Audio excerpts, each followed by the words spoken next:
नमस्ते। आज हामी एउटा यस्तो गजबको तरिकाबारे कुरा गर्दैछौँ जहाँ केवल सामान्य टेक्स्ट र एआईको मद्दतले व्यावसायिक देखिने 3D एनिमेसन बनाउन सकिन्छ। यो लाइन ड्यान्टे नामको एउटा 3D स्टाइल एनिमेटेड वृत्तचित्रबाट लिएको हो। सुन्दैमा कस्तो व्यावसायिक र रहस्यमय लाग्छ, होइन त? यसले तुरन्तै ध्यान तान्छ। अब एकछिन सोच्नुहोस् त, यदि यो पुरै दृश्य कुनै 3D सफ्टवेयर, कलाकार वा एनिमेटर बिना केवल केही निर्देशन दिएर बनेको हो भने? हो, आज हामी यही रहस्य खोल्दैछौँ। ल सुरु गरौँ। हामी एआई एनिमेसनको भ्रमदेखि लिएर दृश्य बनाउने, क्यामेरालाई निर्देशन दिने र अन्त्यमा कथावाचनको नयाँ युगसम्मका चरणहरू एक एक गर्दै हेर्नेछौँ।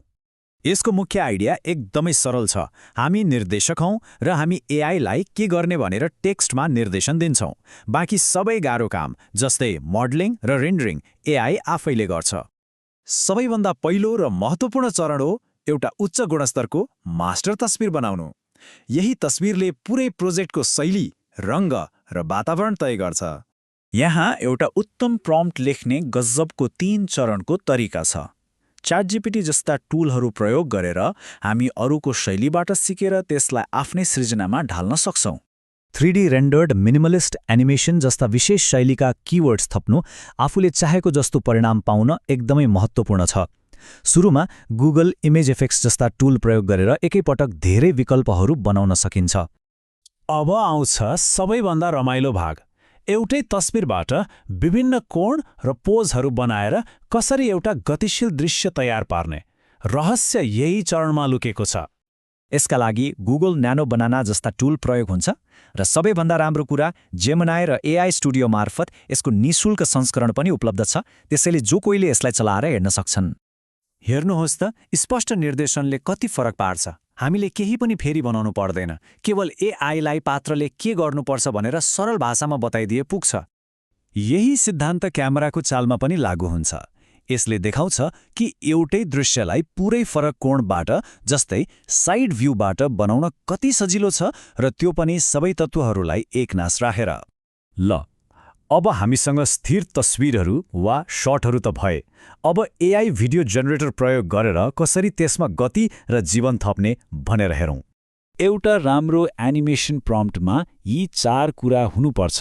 पात्रले के गर्दैछ, क्यामेरा कसरी चलिरहेको छ, शैली कस्तो छ र गुणस्तर कस्तो चाहिन्छ। निर्देशन जति स्पष्ट भयो, परिणाम त्यति नै राम्रो आउँछ। अब कुरा गरौँ सबैभन्दा शक्तिशाली तरिकाको, पटक पटक सुधार गर्ने। यसमा हामी सरसाना स्पष्ट निर्देशन दिएर एउटा दृश्यलाई बिस्तारै आफूले चाहे जस्तो बनाउँदै लान्छौँ। ल अब एउटा द्रुत श्रृङ्खला हेरौँ है त। यो पहिलो प्रम्प्ट हो जसले दृश्यको पृष्ठभूमिमा रहेको किताबको रियाक्टलाई झ्यालले प्रतिस्थापन गर्यो। जब एआईले केही कुरा गलत ठाउँमा राख्छ, अर्को निर्देशन दिएर त्यसलाई कसरी सच्याउन सकिन्छ भन्ने यो एउटा राम्रो उदाहरण हो। यो क्रम जारी रहन्छ।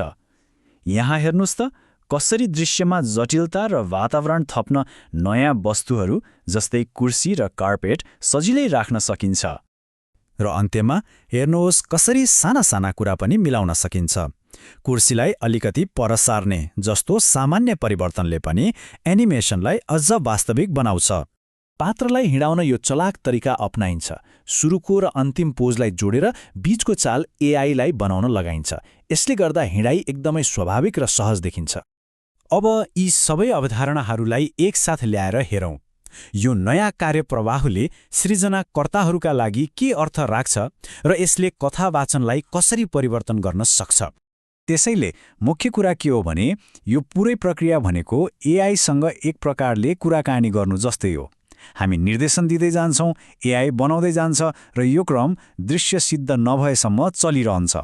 यो मुख्य कुरा फेरि दोहोर्याउँ, यो प्रक्रियाले प्राविधिक अवरोधहरूलाई हटाउँछ।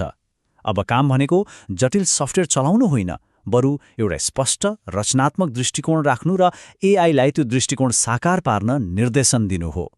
र अन्त्यमा एउटा प्रश्न सोच्नको लागि, जब एनिमेसन बनाउने काम केही विशेषज्ञहरूको मात्र नभएर जो कोहीले गर्न सक्छ, तब कस्ता कस्ता नयाँ र अद्भुत कथाहरू सृजना होलान्। सम्भावनाहरू साँच्चै अनन्त छन्।